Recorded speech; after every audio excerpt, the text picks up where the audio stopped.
Hey everybody, Benjamin Keck with Keck Legal. Today I want to talk a little bit about asset protection and exemptions. This is something I see a lot with my small business clients who are in a situation where maybe they've got creditors, they've gotten behind on bills, they've got creditors chasing them, maybe somebody's has sued them and possibly about to get a judgment, and they start to wonder, okay, how can I protect my personal assets? So there's certain do's and don'ts. There's right ways and wrong ways of doing this. Certainly there are ways within the law to protect your assets to the maximum ability of the law.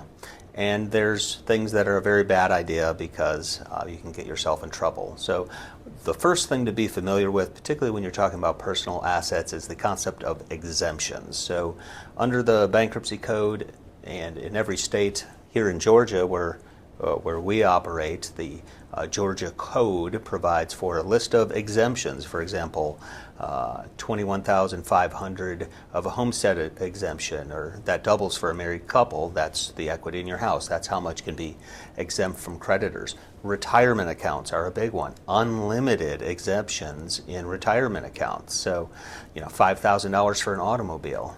Now, these are the exemptions. Basically mean if you were to file a personal Chapter 7 case, these are assets that a Chapter 7 trustee cannot touch. So anything in your retirement account should be safe, assuming that you did everything the right way. Now, I'm not advocating, moving $100,000 into your retirement account all at once, but if you made, regular contributions like normal over the years and just continued that, all that money should be safe from creditors and from a bankruptcy trustee.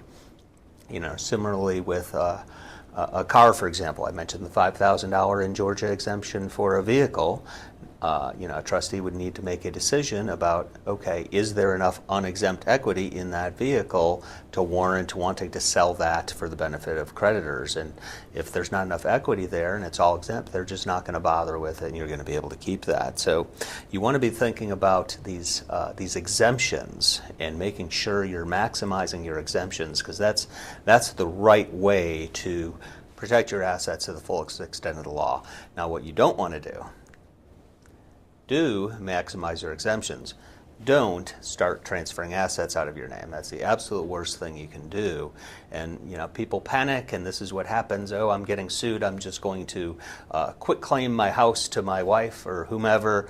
That's what's called a textbook fraudulent transfer. So anything where you're transferring assets from one business to another business or from your name to somebody else's name, do not do that. Please do not do that. The reason being, one, if you wind up having to file bankruptcy, the trustee is now going to sue the person that you transferred the assets to, or the company, to try to recover those back. Probably. They might not, but we have to assume that transfer is getting reversed, that they're going to have to pay that money back, pay for that house that got transferred, whatever the case may be. Hopefully they're able to do that. Otherwise, you could have a real problem on your hands. The other big problem, particularly in Chapter 7, is you could lose your discharge. And this is just an absolute hammer. We call it the bankruptcy death penalty. If you file Chapter 7, there's a 1-year look-back period. Basically anything you've done in the past year that could be construed as hindering, delaying, or defrauding creditors, either personally or could be related to another case, right? Let's say you filed for your business and transferred some business assets. Well, that could put your personal discharge at risk. So anytime, first of all,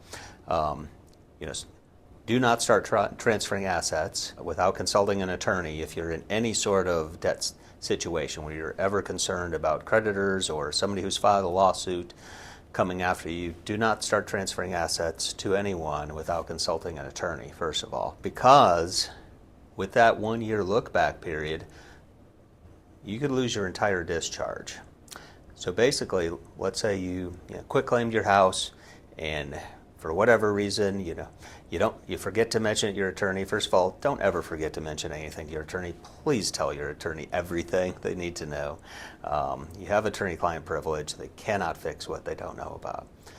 But let's say you transferred this asset in the past year. You transferred the house, and somehow your attorney didn't know about it, files a Chapter 7 case. you may be facing a motion from the United States trustee or somebody else to basically deprive you of getting a discharge. And what is a discharge? Well, that's the wiping out of the debts. That's usually the main reason you're filing a Chapter 7 case. So if you lose your discharge over some fraudulent transfer issue in the past year, these debts will follow you around for the rest of your life, and it's the absolute worst thing that can happen. That's why we call it the bankruptcy death penalty. You've got to let first of all, try to avoid making any kind of fraudulent transfers in the first place. Secondly, if anything like that has happened, please make sure you're telling your attorney about it. And hopefully it's not a situation where it's happened in the past year and you could lose your discharge over it. So again, to recap, best way to protect your assets from creditors, you can do planning in advance. Of course, with good planning, you can have a lot of protections in place. For example, if you've got an LLC, that LLC generally is usually safe most of the time. If you've got, I mentioned exemptions and retirement accounts, and that is a great place to park your money. What you don't want to do is start transferring assets when you're in what's called the zone of insolvency, when you've got creditors chasing you. That's where people get themselves in trouble. So if you have any questions, strongly recommend reaching out to an attorney immediately to try to get the answers that you need, and don't start doing stuff without the proper guidance. Again, Benjamin Keck with Keck Legal. Here's our contact info. Feel free to reach out anytime.